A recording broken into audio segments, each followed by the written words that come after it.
বিসমিল্লাহির রহমানির রহিম। আলহামদুলিল্লাহ। আগামীকাল সোমবার ঈদুল আজহা নামাজ অনুষ্ঠিত হবে। ঈদের রাত্রি আমল সম্পর্কে কোরআন এবং হাদিস দ্বারা সুপ্রমাণিত যে ঈদের রাত্রিতে আমল করলে সে আল্লাহ তাআলার নৈকট্য অর্জন করতে পারে সহজে।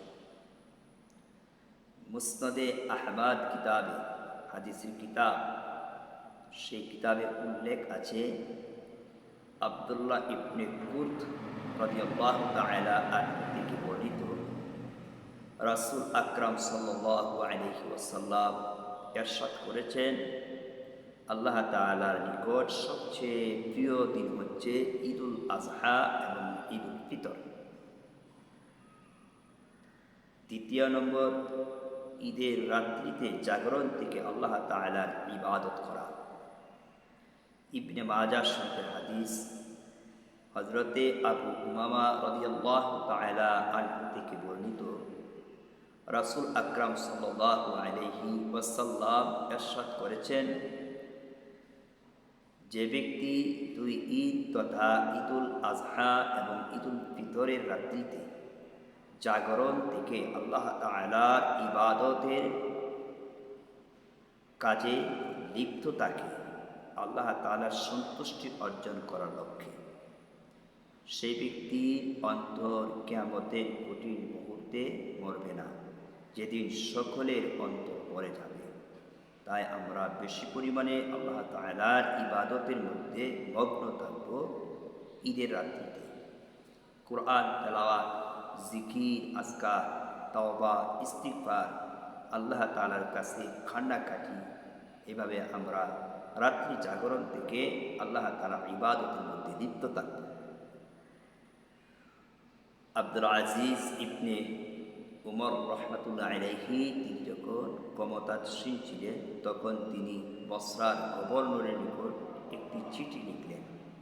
চিঠির মধ্যে উল্লেখ ছিল, হে গভর্নর, তুমি 4টি রাত্রির প্রতি বিশেষভাবে যত্নবান হবে, কারণ এই 4টি রাত্রিতে আল্লাহ তাআলার বিশেষ রহমত, ভরপুর রহমত নাজিল হয়। একটি হচ্ছে 2 ঈদ তথা ঈদুল আজহার রাত্রি, আরেক হচ্ছে ঈদুল ফিতরের রাত্রি, আরেক হচ্ছে শবে বরাত, রজব মাসের প্রথম রাত্রি। আমরা এই সমস্ত রাত্রিতে, বিশেষ করে আজকের ঈদের রাত্রি, এই ঈদের রাত্রিতে আমরা বেশি পরিমাণে আল্লাহ তাআলার ইবাদতের মধ্যে মগ্ন থেকে কান্নাকাটি করব এবং নিজেকে আল্লাহ তাআলার নৈকট্যশীল করার জন্য আপ্রাণ চেষ্টা চালিয়ে যাব ইনশাআল্লাহ। ঈদুল আজহার সুন্নাহ সমূহ, 1 নম্বর হচ্ছে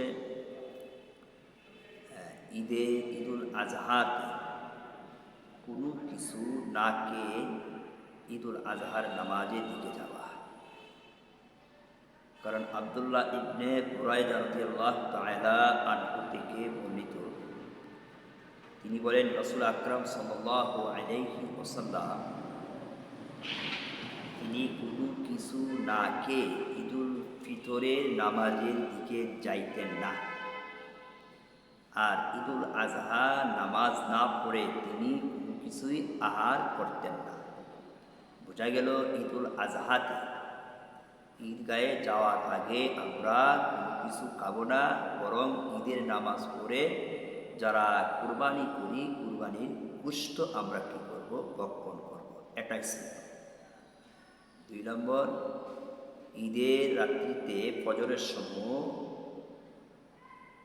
ভোরে তাড়াতাড়ি জাগ্রত হওয়া এবং ফজরের নামাজ জামাতের সাথে আদায় করা, ভালোভাবে গোসল করা, সুন্দর পোশাক পরিধান করা, সামর্থ্য অনুপাতে সুগন্ধি ব্যবহার করা,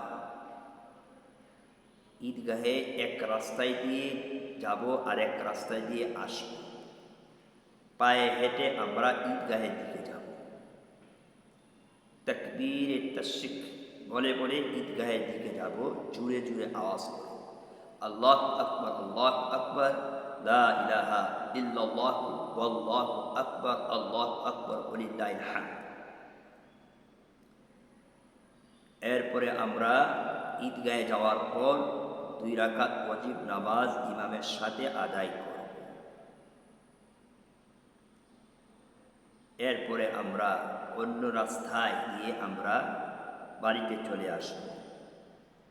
আমরা যারা কুরবানি করতে সক্ষম তারা নিজ হাতেই কুরবানি করার চেষ্টা করব, এটাই সুন্নাত। আর যদি আমরা নিজ হাতে কুরবানি করতে সক্ষম না হই তাহলে উলামায়ে কেরাম অথবা ভালো মানুষ দিয়ে কুরবানি করব এবং কুরবানি করার সময় আমরা উপস্থিত থাকব। কুরবানির দিন, ঈদুল আজহার দিন আমরা মাইয়াতের কবর জিয়ারত করব। আমরা এক মুসলমান অপর মুসলমানের সাথে আনন্দ উল্লাস করব শরীয়ত মোতাবেক। শরীয়তের বাইরে কোনো আমরা আনন্দ উল্লাস করব না। ইদানিং দেখা যাচ্ছে কুরবানির সময় আসলে অনেক মুসলমান সন্তান গান বাজনা দিয়ে সারা মহল্লায়, সারা এলাকায়, শহরে গ্রামে বা গান বাজনা বাজিয়ে বিভিন্ন জায়গায় প্রদক্ষিণ করে, যা এগুলো স্পষ্ট হারাম। পবিত্র দিনে এই সমস্ত কাজ করা হারাম, এমনিই তো হারাম। পবিত্র দিনে এই সমস্ত নোংরামি অশ্লীল কর্মকাণ্ড লিপ্ত হওয়া জঘন্যতম হারাম। আল্লাহ তাআলা প্রত্যেকটা মুসলমান গার্জিয়ানদেরকে তার ছেলে সন্তান, মেয়ের সন্তানদেরকে অশ্লীলতা ব্যয়াপনা থেকে রক্ষা করার তৌফিক দান করুন।